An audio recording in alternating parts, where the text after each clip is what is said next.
संवैधानिक नैतिकता कोई स्वाभाविक मनोभाव नहीं है, बल्कि नागरिक शिक्षा व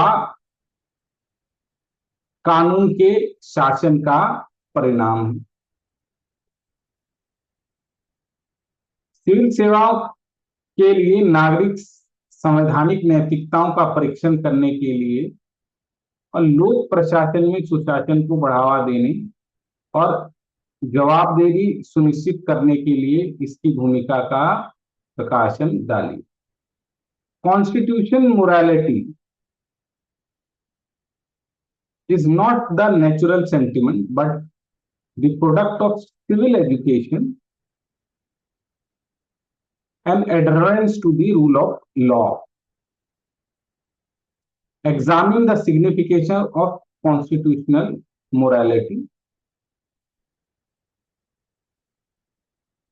for the public servant, highlighting the role of good governance and ensuring the accountability and public administration.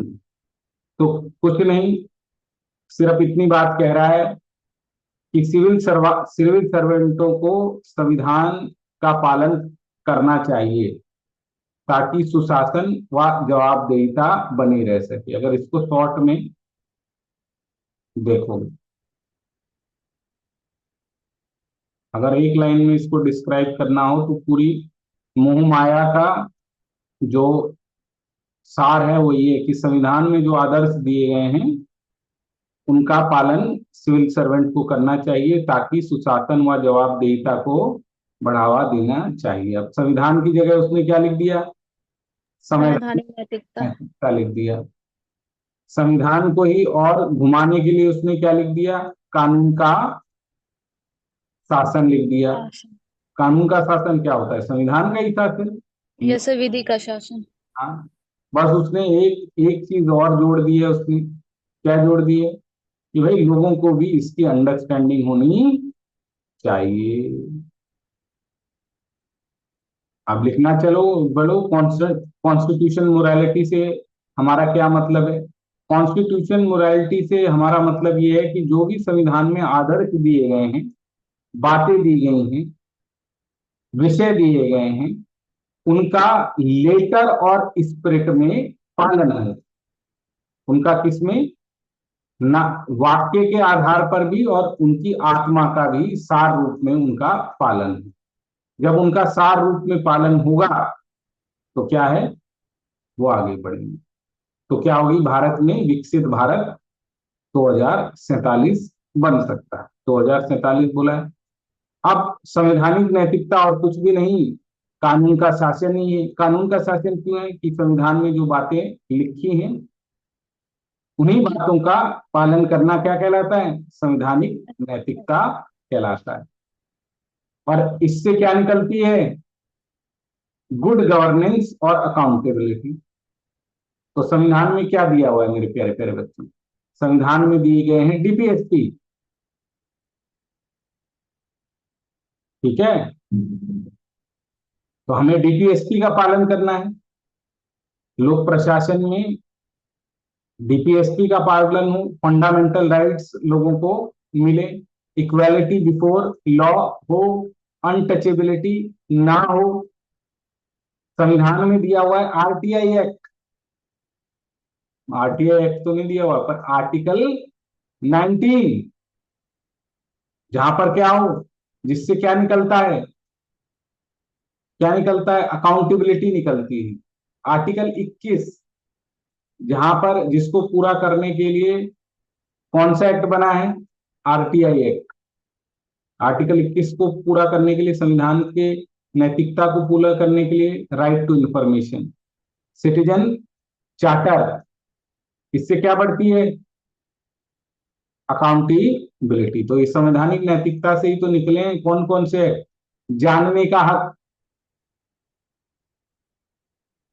Accountability, corruption, लोगों का वेलफेयर हो सके, डीपीएसपी में वेलफेयर नेशन है, आर्टिकल 38 39, इसको सुनिश्चित करने के लिए, अकाउंटेबिलिटी के लिए क्या बनी है? Santhanam committee report. और क्या बना है? प्रिवेंशन ऑफ करप्शन एक्ट 1988, भ्रष्टाचार निवारण अधिनियम। किस किस संवैधानिक नैतिकता से कैसे निकला है? संविधान ये कहता है कि क्या हो, लोगों का गवर्नेंस को। वेलफेयर हो, करप्शन ना हो। आर्टिकल जो इनके लिए आर्टिकल ये है आईएएस के लिए, क्या कि उनको लोक सेवक बनना है। सुशासन के जितने भी गुण हैं उनको लिख दो। लोनल कमेटी के है ना एडमिनिस्ट्रेशन के लॉ, क्या हो, rule of law, yes sir. Accountability हो, इंक्लूसिविटी हो, ओपननेस हो, ट्रांसपेरेंसी हो, ऑनेस्टी हो। इसके अंदर शासन प्रशासन के अंदर स्वतंत्र मीडिया हो। तो ये आदर्श सारे कहाँ से निकले हैं? संविधान में संविधान। जो मूल्य दिए गए हैं उन्हीं से एक्ट लिए गए हैं। और इसी को पूरा करने के लिए सिविल सर्वेंट को क्या करना चाहिए? जनता भी जागरूक हो, जनता अपने अधिकारों को जाने कि उनके क्या अधिकार हैं, उनको भारत से क्या क्या मिलने चाहिए। क्योंकि नागरिक शिक्षा के बारे में थोड़ा सा लिखा हुआ है, तो आप जरा सा लिख सकते हैं कि भाई जब तक जनता अपने हक मांगेगी नहीं उनको मिलेगा नहीं। उदाहरण किसका देख सकते हो? लोक प्रशासन में जिसने गुड गवर्नेंस लाई हो या अकाउंटेबिलिटी लाई हो इन आदर्शों का पालन करने के लिए, टीएन सेशन का उदाहरण दे सकते हैं। रूल ऑफ लॉ कब होगा? जब फ्री एंड फेयर इलेक्शन होंगे। यस या नो? उसने अकाउंटेबिलिटी लाई थी ना टीएन सेशन ने। Yes yes sir. Sir, electoral reform. जो आज आज इलेक्शन कमीशन पर क्या दिखाई दे रहे हैं?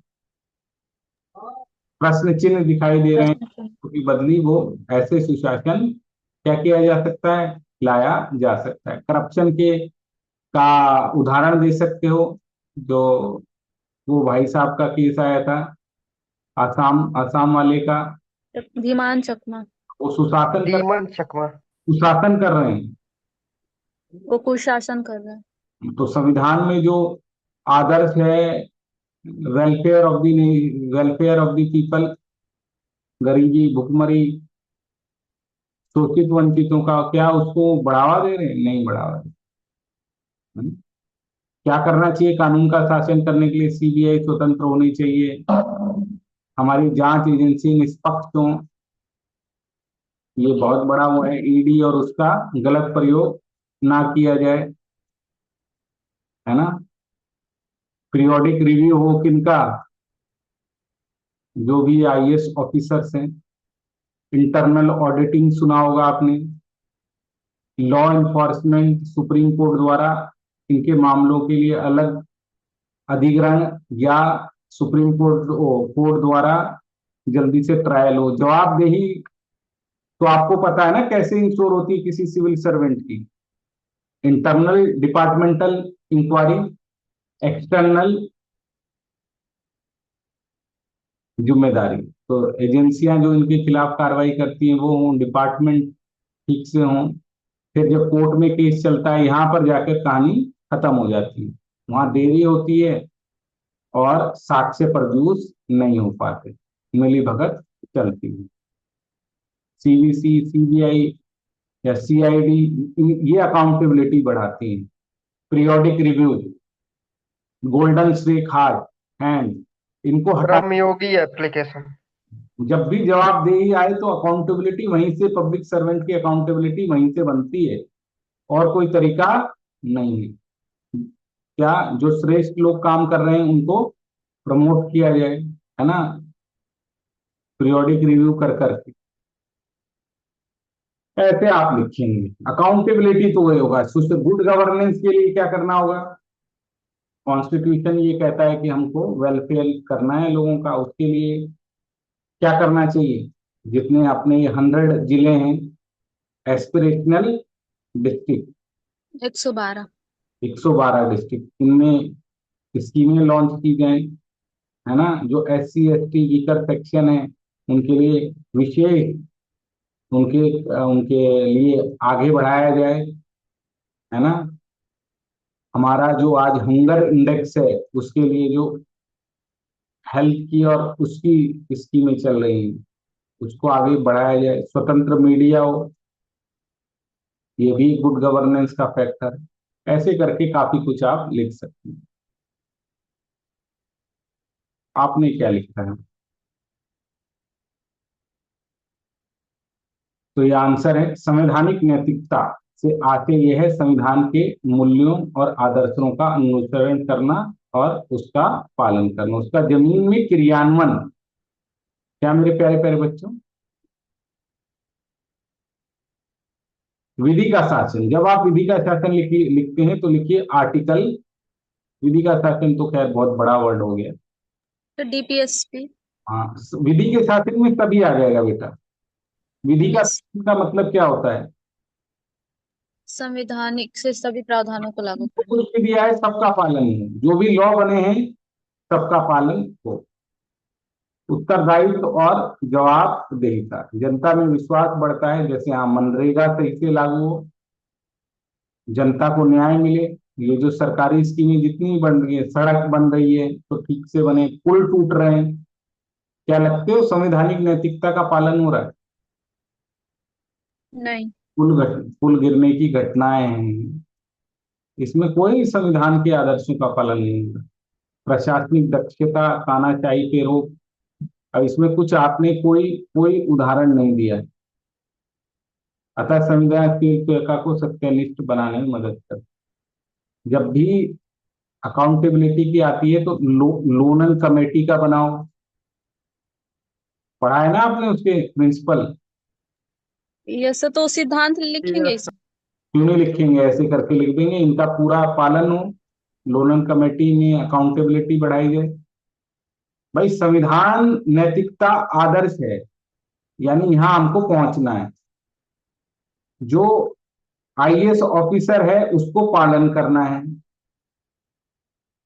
उसका पालन आप कराएंगे कैसे, उसकी अकाउंटेबिलिटी बढ़ाएंगे कैसे। तो ये हो गया एंड, लक्ष्य।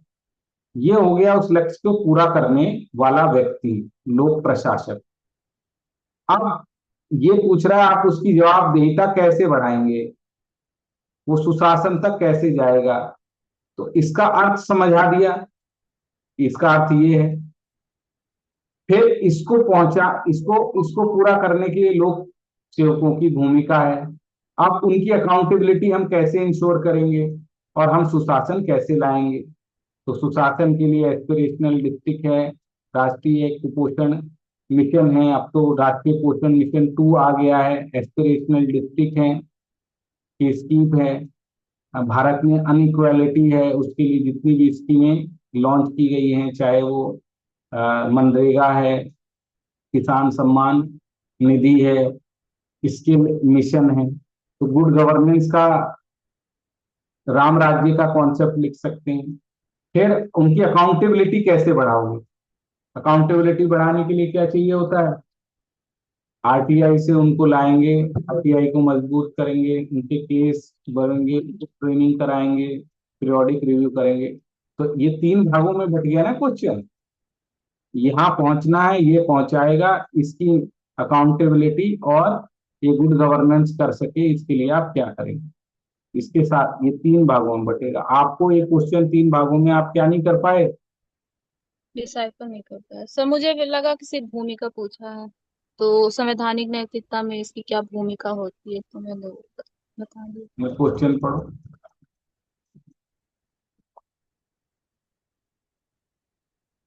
सिविल